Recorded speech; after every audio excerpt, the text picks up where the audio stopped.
एक ठंडी जनवरी की सुबह यमुना नदी के किनारे खामोश भीड़ जमा थी। सब एक यंग आदमी की बॉडी को घूर रहे थे। रोहन मेहरा, एक उभरता हुआ investigative journalist. Inspector Varun reach, उनकी आंखें अननर्विंगली शांत सीन को स्कैन कर रही थीं। कोई स्ट्रगल नहीं, कोई क्लूज नहीं, बस रोहन की लाइफलेस बॉडी और उसके सिर पर एक ब्रूटल ब्रूज।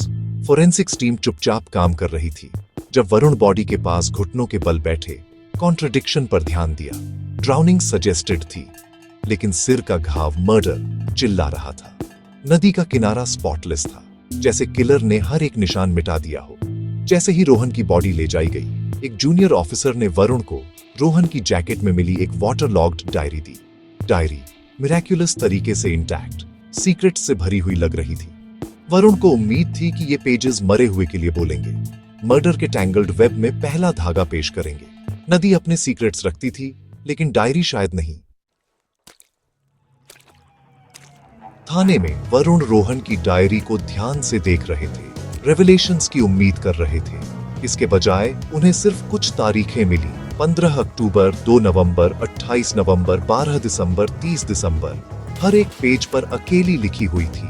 कोई नाम नहीं, कोई डिटेल्स नहीं, बस एक क्रिप्टिक लिस्ट।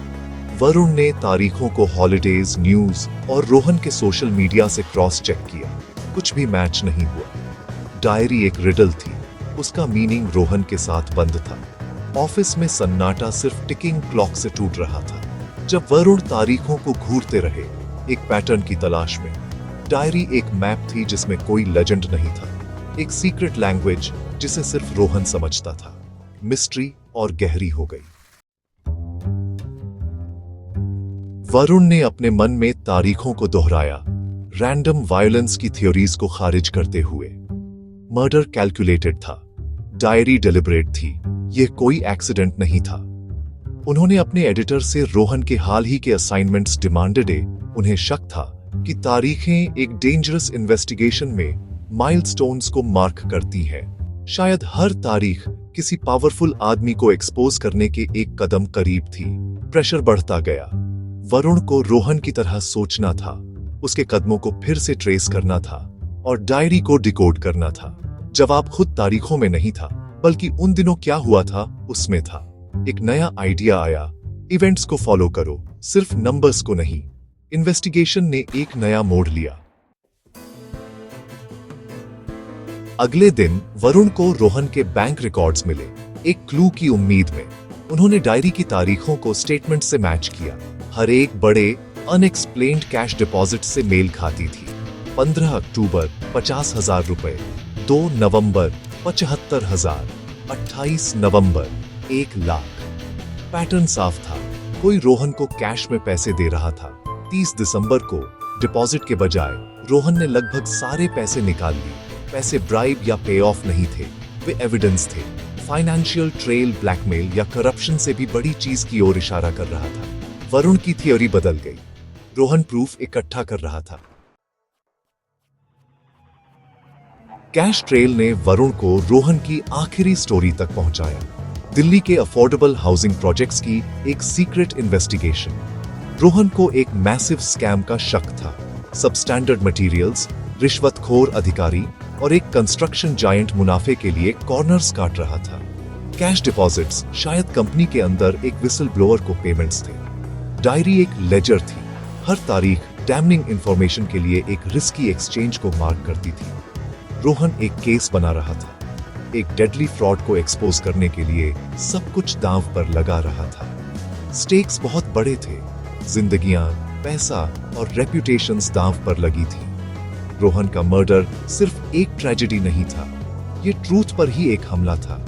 वरुण का मिशन अब अर्जेंट था। रोहन ने जो शुरू किया था उसे खत्म करना।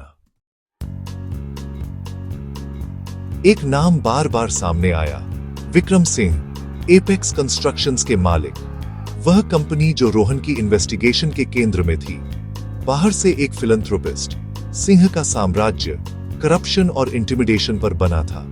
रोहन ने shell companies, fake safety certificates और करप्टी का जाल उजागर किया था। सिंह के पास रोहन को चुप कराने का मोटिव और मीन्स था, लेकिन सिंह जैसे लोग कभी अपने हाथ गंदे नहीं करते। वे दूसरों का इस्तेमाल करते हैं अपना काम करवाने के लिए। उसे नीचे लाने के लिए वरुण को ऐसा प्रूफ चाहिए था जो सिंह को सीधे मर्डर से जोड़ता हो। जवाब वरुण को एहसास हुआ आखिरी कैश विथड्रॉवल में था। 30 दिसंबर का विथड्रॉवल की था। रोहन एक फाइनल एक्सचेंज की तैयारी कर रहा था।